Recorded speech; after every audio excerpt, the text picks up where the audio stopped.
I saw this game on the internet. It goes by various names. Fast, Sling, Puck, also Puckett, and another 5 names. Anyway, I thought, man, $80, I can make that. So I did. I made 6 of them. One for our neighbor, this is for Liz, and for me, and then Emily's family, and Daniel's family, and Catherine's family. It's an awesome game. You just put the pucks in there, and the first one that can push them all to the other side wins through that, use that elastic band there. Believe it or not, by far the hardest thing on this is all those stinking pucks.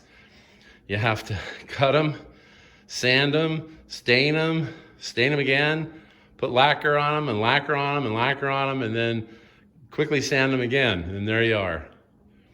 But who's complaining? It's a fun game.